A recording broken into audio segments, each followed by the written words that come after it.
تو یہاں ایک مرتبہ ایک بندہ آیا، اس نے مجھے کہا میں بیعت ہونا چاہتا ہوں۔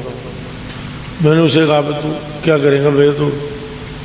اس نے کہا مجھے بہت اچھے۔ میں نے کہا تو مجھے جانتا ہے کیا؟ اس نے کہا نہیں میں بیعت ہوں۔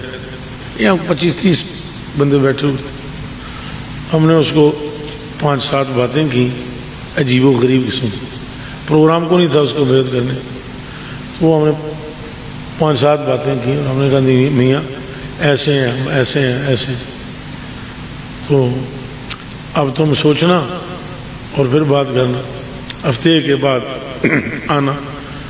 تو جب اٹھ کے گیا تو میں نے دوستوں کو بولا انشاءاللہ نہیں آئے گا، وہ آج تک نہیں آیا۔ اس کو مقصود یہی تھا دور کرنے کا کہ اس کی طبع جو تھی وہ ہمارے طبع کے مطابق نہیں تھی۔ پیر میر علی شاہ صاحب کے پاس ایک بندہ بیعت ہونے کے لیے، ایک گل غور نہ سننا، دل نہ، بیعت ہونے کے لیے گیا تو آپ نے اس سے دیکھا، فقیر ایسے کر کے دیکھا تو کچھ اور ہی دیکھ رہا ہوتا۔ دیکھتے تو سب یہ آنکھیں سب کے پاس ہیں، مگر کسی کسی کا دیکھنا تو ایسا ہوتا ہے وہ دل کی گہرائی تک چلا جاتا۔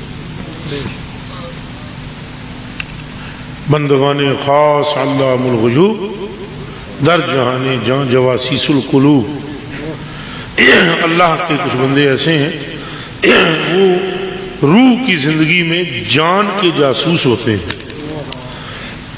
کس کے جاسوس؟ جان کے جاسوس۔ علی رضا یار پانی ہی پلا دے، گلاس لے آؤ، ابھی بوتلوں کو منہ لگانا اچھا نہیں۔ تو حضرت پیر میر علی شاہ صاحب رحمۃ اللہ نے فرمایا، دیکھا اسے تو آپ نے فرمایا میاں تمہارا حصہ ہمارے پاس نہیں۔ اب دیکھو کوئی عام سا پیر ہوتا شکر کا کلمہ پڑھتا مرید ہونا آگے پھڑ کے فٹوٹ ذبح کرو، تو کامل ہوتا ہے نا۔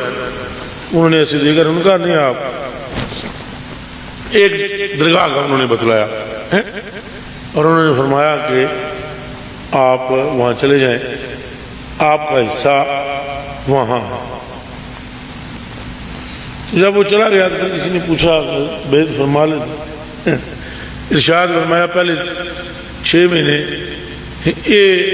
میرے تے اعتراض کرتا رہتا، اگلے 6 مہینے میرے تے کرتا رہتا، سال ہی کھینچا تانی رہتی ہے۔